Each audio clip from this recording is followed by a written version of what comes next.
During World War II, where bullets and tanks dominate the headlines, but somewhere behind the front lines, men in crisp and suits were quietly rolling out bottles of Coca-Cola to thirsty soldiers. This is the story of how soda became a lifeline, a morale booster, and a symbol of comfort during WWII. Before we dive deeper, take a moment to hit that subscribe button and ring the notification bell. Here we explore history not just as facts but as stories that touch the heart. Share this with someone who loves hidden tales of courage, ingenuity, and humanity during the toughest times. During World War II was a time of immense challenge. Europe and the Pacific were battlefields of unprecedented scale. Millions of soldiers faced not only enemy fire but long stretches of fatigue, hunger, and homesickness. The morale of soldiers was as important as their physical strength, and armies sought ways to maintain it. Among the many behind-the-scenes efforts, one unconventional approach stands out: Coca-Cola.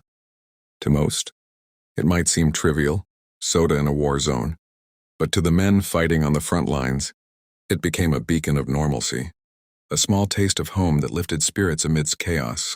Coca-Cola understood the importance of morale. The company had already been a household name in America, synonymous with refreshment and comfort. When the U.S. entered WWII after Pearl Harbor, Coca-Cola didn't just see an opportunity for business, they saw a duty to support the troops. To achieve this, Coca-Cola created a special group of men called technical observers, affectionately nicknamed the Coca-Cola Colonels. These were not soldiers, but highly trained Coca-Cola engineers and managers tasked with an unusual mission: to ensure that every American soldier, no matter where he was deployed, could get a bottle of Coca-Cola for only 5 cents. The colonel's job was not simply to sell soda. They were pioneers in an entirely new form of industrial logistics. They traveled to war zones, navigated complex supply lines, and set up bottling operations under conditions that would challenge even the most seasoned military engineers. Imagine being responsible for delivering a product meant to refresh and uplift, all while dodging bombs, navigating destroyed infrastructure, and coordinating with military authorities. These men were diplomats, engineers, and morale officers rolled into one. The colonels faced monumental logistical challenges. Bottling plants required water, sugar carbonation equipment, and skilled labor, all of which were scarce near front lines. Transportation networks were unreliable, and supplies often had to pass through conflict zones. To overcome these obstacles, Coca-Cola's team innovated. They designed portable bottling lines, which could be transported by trucks, rail, or even ships. They collaborated with local authorities and military units to secure supplies.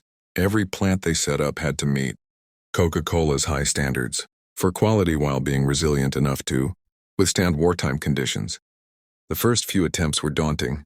In North Africa and Europe, factories were set up in warehouses, makeshift buildings, and sometimes even in partially destroyed structures.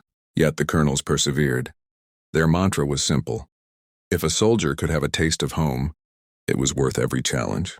From 1941 to 1945, the colonels successfully established 64 bottling lines across multiple continents. Soldiers stationed in North Africa, Europe, and the Pacific found themselves with access to Coca-Cola in areas where nothing else was available. These efforts were not merely about hydration. For many soldiers, a cold Coca-Cola was a momentary escape, a reminder of home, family, and life beyond the battlefield. Letters from servicemen frequently mentioned the joy of receiving soda, describing it as a small miracle amidst hardship. The global expansion also cemented Coca-Cola's international presence. Bottling lines built during the war often became the foundation for peacetime operations. Countries that had never tasted Coca-Cola before now had factories ready to supply civilians after the war ended. Perhaps the most compelling aspect of this story lies in the personal accounts of soldiers. Private John Reynolds from Italy wrote in a letter home, "When we marched into the village and saw the Coca-Cola bottles, I felt a piece of home had arrived with us. For a moment, the war felt distant. We laughed, we toasted with bottles of Coke. It was strange, but it gave us hope." Similarly, Lieutenant Sarah Thompson, a nurse in the Pacific, noted how soldiers' faces lit up at the arrival of soda. "It wasn't just a drink," she recalled. "It was a symbol that someone, somewhere, cared enough to bring a piece of normal life to us." These anecdotes reveal the emotional weight of the Colonel's work. In a war dominated by strategy and destruction, these small acts of comfort became a quiet rebellion against despair. The story of the Coca-Cola Colonels also highlights the intersection of corporate strategy and humanitarian effort. Coca-Cola's leadership recognized that providing for soldiers was both a moral and strategic choice. The company maintained its brand integrity by ensuring that every bottle met exacting standards, while simultaneously building goodwill with military personnel.